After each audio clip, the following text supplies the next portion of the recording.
पहला प्रश्न है, मेगालिथ के बारे में निम्नलिखित में से कौन सा कथन सही है? ऑप्शन ए, मेगालिथ पत्थर का उपकरण था जिसका उपयोग मेगालिथिक संस्कृति में किया जाता था। ऑप्शन बी, ये दफन स्थलों को चिन्हित करने के लिए उपयोग किए जाने वाले पत्थर थे। ऑप्शन सी, मेगालिथ जहाज बनाने के लिए उपयोग की जाने वाली सामग्री थी। ऑप्शन डी, मेगालिथ मुख्य रूप से सतलज नदी के किनारों पर पाए जाते हैं। हमारा सही जवाब है ऑप्शन नंबर बी, ये दफन स्थलों को चिन्हित करने के लिए उपयोग किए जाने वाले पत्थर थे।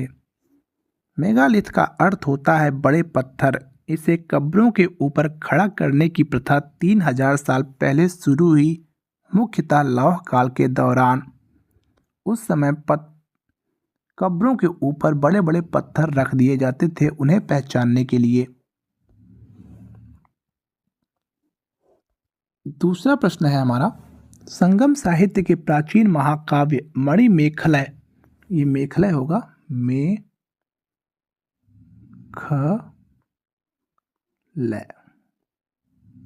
मेखलाई नहीं, ये गलत हो गया है, ये होगा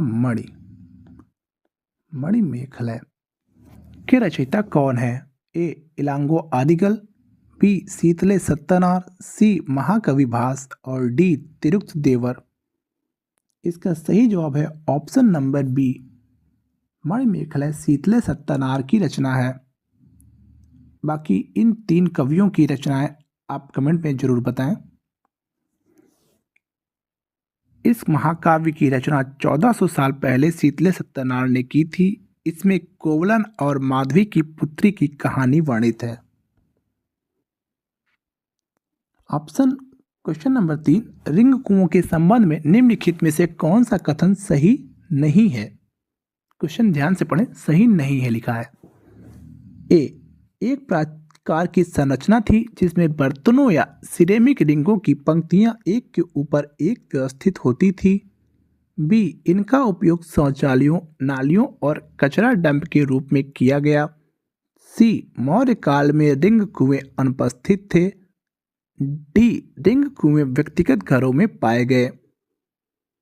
हमारा सही जवाब है ऑप्शन नंबर ए, यह एक प्रकार की संरचना थी जिसमें बर्तनों या सिरेमिक रिंग की पंक्तियां एक के ऊपर एक व्यवस्थित होती थी। पुरातत्वविदों को कई शहरों में एक के ऊपर एक बर्तन की कतारें या चीनी मिट्टी के सामानों की कतारें मिली हैं, जिन्हें रिंग कुआं कहा गया। इनका उपयोग शौचालय, नालियों और कूड़ों के ढेर के रूप में किया जाता था। चौथा प्रश्न है, निम्नलिखित कथन पर विचार करें। नंबर 1, पुरातत्वविदों को इनाम गांव स्थल पर ओरेकल हड्डियां मिली हैं। तो ओरेकल हड्डियां चीन में लेखन के पहले साक्ष्यों में से एक हैं। नंबर 3, इनका उपयोग भविष्य की भविष्यवाणी करने के लिए किया जाता था। इनमें से कौन सा कथन सही है? ए, 1 और 2, बी, 1 और 3, सी, 2 और 3, डी, ये सभी। इसका सही जवाब है ऑप्शन नंबर सी, सिर्फ 2 और 3।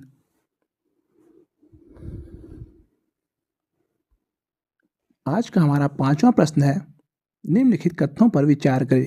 नागर श्रेष्ठी मुख्य न्यायिक अधिकारी, सार्थवाह व्यापारिक कारवां के नेता। तीसरा, प्रथम कुलिका ये मुख्य शिल्पकार। इनमें से कौन सा सुमेलित है?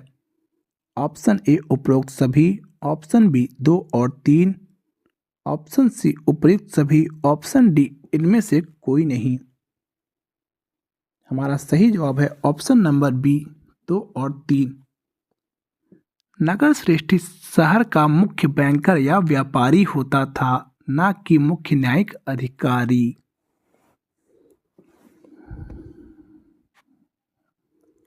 छठा प्रश्न है, निम्नलिखित कथन पर विचार करें। प्रदक्षिणा पथ रेलिंग से घिरे मंदिरों के चारों ओर बनाया गया परिक्रमा मार्ग था।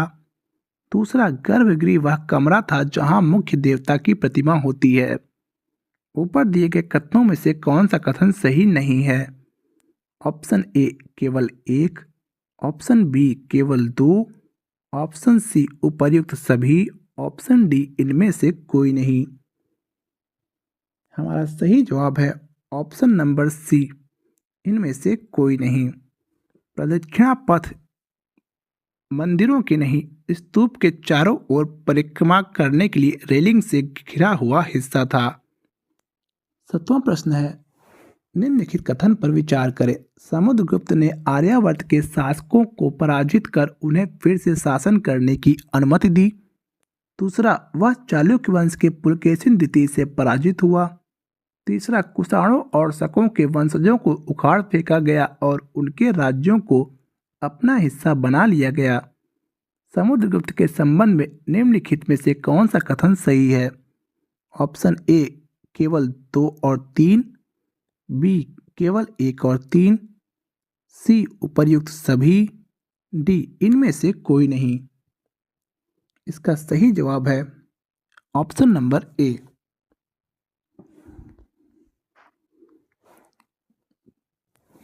8वां प्रश्न है, निम्नलिखित कथन पर विचार करें। बुद्ध शाक्य नामक क्षत्रिय गण से संबंधित थे।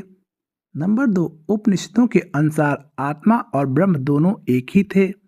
नंबर 3, उपनिषदों में महिला विचारकों का कोई उल्लेख नहीं है।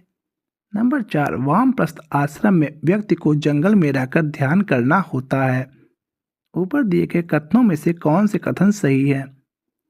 ए केवल 1 और 2, बी 1, 3 और 4, सी 1, 2 और 4, डी इनमें से सभी।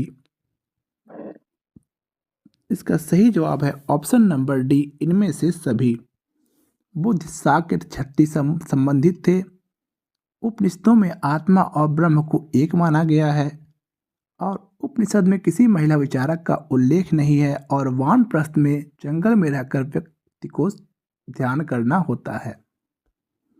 9वां प्रश्न है, निम्नलिखित में से कौन सा कथन सही नहीं है?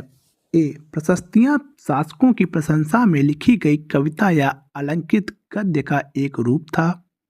बी समुद्रगुप्त की प्रशस्ति की रचना उसके दरबारी कवि हरिसेन ने संस्कृत में की थी। सी प्रशस्तियों में उसे महाराजा धीराज के रूप में वर्णित किया गया है। डी अपनी प्रशस्तियां अंकित करने के लिए उसने इलाहाबाद स्तंभ का निर्माण करवाया।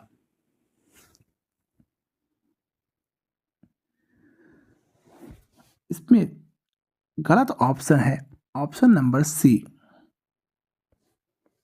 बाकी हरिसेन ने संस्कृत में रचना की, कविता या अलंकृत गद्य का रूप था और प्रशस्तियों के लिए उसने इलाहाबाद स्तंभ का निर्माण करवाया।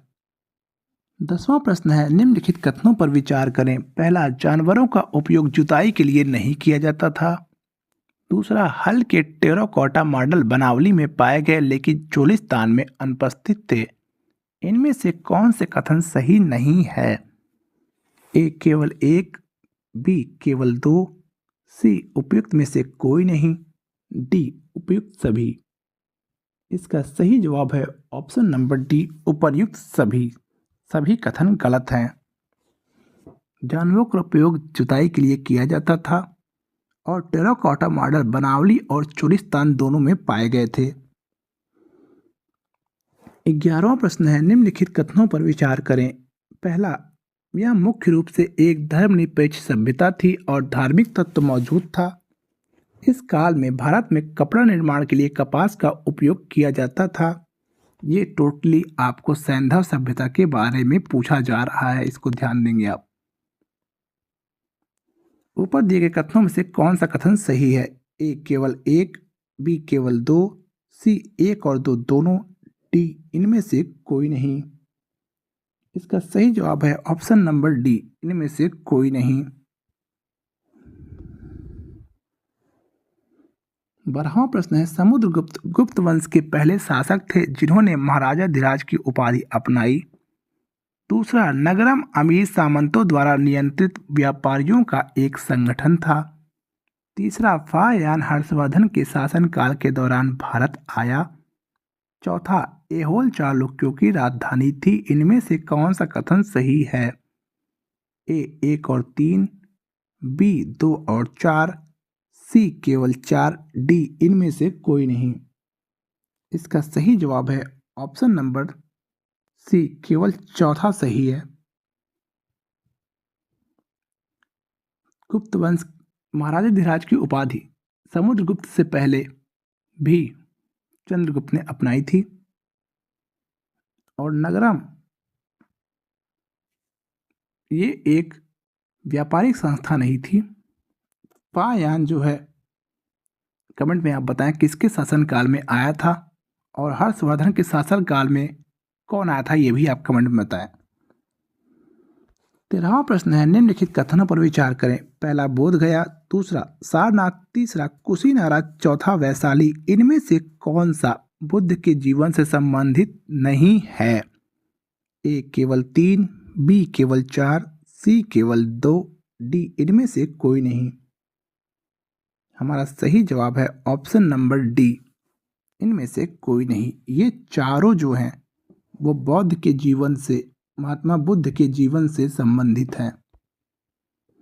14वां प्रश्न है, कुषाण के बारे में कौन सा कथन सही नहीं है? ए कुषाणों ने रेशम मार्ग पर अधिकार किया था। बी पेशावर और मथुरा उनकी शक्ति के 2 प्रमुख केंद्र थे। सी कुषाणों ने सोने के सिक्के जारी किए। डी कनिष्क ने इस वंश की स्थापना की। इसमें से हमको गलत कथन का चयन करना है, और हमारा सही जवाब है जो इसका गलत कथन है वो है ऑप्शन नंबर डी। कुषाण वंश की स्थापना कनिष्क ने ही नहीं की थी, बल्कि इसकी स्थापना कुजुल कडफिसेस ने की थी। फिसेस नहीं होगा, ये फिसेस होगा।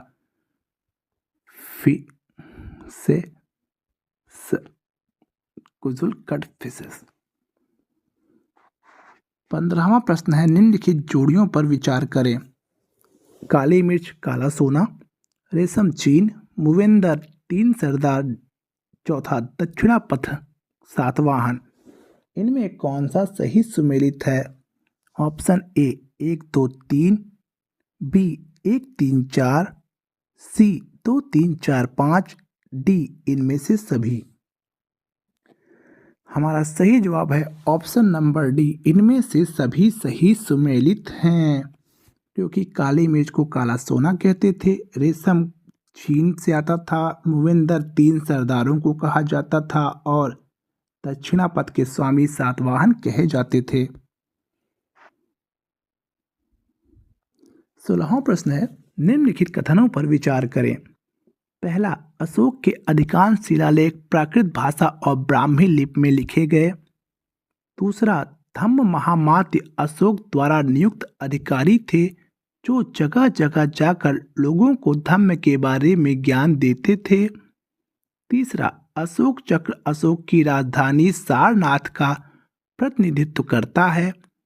चौथा, देवनामप्रिय, संस्कृत देवनामप्रिय जिसका अर्थ है देवताओं का प्रिय, और प्रियदर्शी अशोक के अन्य नाम थे।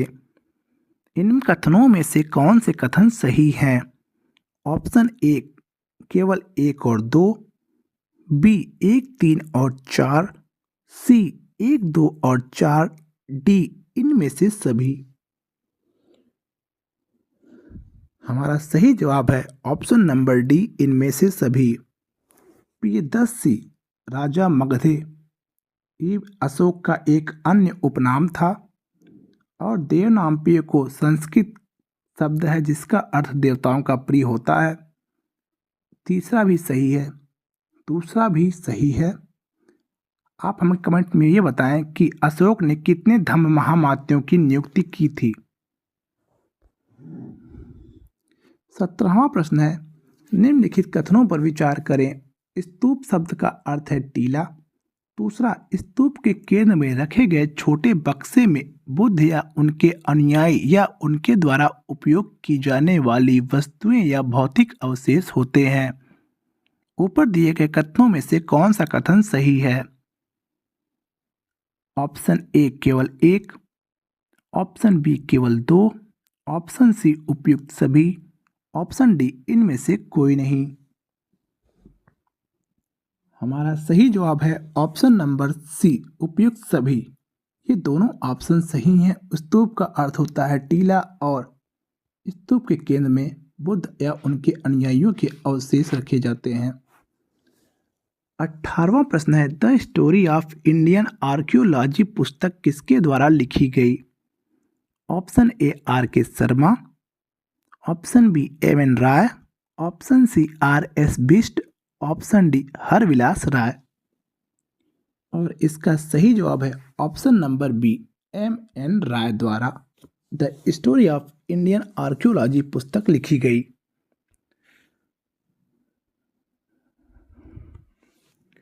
19वां प्रश्न है, कौन सी पुस्तक में व्यापारी कोवलन और माधवी की कहानी है? Option A Kavyalankar, B Valayapathi, C Madhavi Samhita, D Silappadikaram. इसका सही जवाब है option number D Silappadikaram. Silappadikaram पुस्तक के रचयिता का आप नाम कमेंट में बताएं। 20वां प्रश्न है, निम्नलिखित में से किस स्थल पर लापिस लाजुली पाए गए? ए चनहुदड़ो, बी सरटुघुई, सी सौराष्ट्र, डी लोथल। इसका सही जवाब है ऑप्शन नंबर बी सार्टुघई में लापिस लाजुली पाए गए। सार्टुघई कहाँ पर था ये आप कमेंट में जरूर बताएं। 21वां प्रश्न है, भरूच शहर के बारे में निम्नलिखित में से कौन सा कथन सही नहीं है? ए यह भारत का दूसरा सबसे पुराना शहर है, बी ग्रीक और रोमन में इसे बैरी गाजा कहा जाता था, सी यह केवल आयात के लिए स्थान था, डी इसका उल्लेख रोमन दुनिया के एक प्रमुख व्यापारिक भागीदार के रूप में किया गया है। इसका सही जवाब है ऑप्शन नंबर सी, यह केवल एक आयात का स्थान था। 22वां प्रश्न है, पल्लवों के प्रशासन के संबंध में निम्नलिखित कथन पर विचार करें। पहला, सभा एक स्थानीय सभा थी जो सिंचाई, कृषि कार्यों, सड़कों बनाने, स्थानीय मंदिरों आदि की देखभाल करती थी। दूसरा, और एक ग्राम सभा थी जो उन क्षेत्रों में पाई जाती थी जहां भूमि के मालिक ब्राह्मण नहीं होते थे। दिए गए कथनों में से कौन सा कथन सही है? ए केवल एक, बी केवल दो, सी उपयुक्त सभी, डी इनमें से कोई नहीं। इसका सही जवाब है ऑप्शन नंबर सी, ये दोनों सही शब्द हैं। 23वां प्रश्न है, महायान बौद्ध धर्म के बारे में निम्नलिखित में से कौन सा कथन सत्य नहीं है? ए महायान शब्द एक संस्कृत शब्द है जिसका शाब्दिक अर्थ है छोटा वाहन, बी यह बुद्ध की स्वर्ग जाने और बुद्ध की मूर्ति पूजा में विश्वास रखता है, सी चीन, कोरिया और जापान में स्थापित बौद्ध धर्म महायान परंपरा से संबंधित है, डी यह बोधिसत्व की अवधारणा में विश्वास करता था। इसका सही जवाब है option number A. Mahayana Sanskrit भाषा का तो शब्द है लेकिन इसका शाब्दिक अर्थ छोटा वाहन नहीं बल्कि कुछ और है जिसे आप कमेंट में बताएं। 24वां प्रश्न है, दो कथन दिए हैं, इनमें से कौन सा कथन सही है आपको ये बताना है। पहला, हड़प्पा स्थल पर नहरों का कोई साक्ष्य नहीं मिला है। दूसरा, अधिकांश हड़प्पा स्थल अर्ध शुष्क भूमि में स्थित है। इनमें से कौन सा कथन सही है? पहला केवल एक, दूसरा केवल दो, तीसरा इनमें से कोई नहीं, चौथा ये सभी। इसका सही जवाब है ऑप्शन नंबर बी, केवल दो।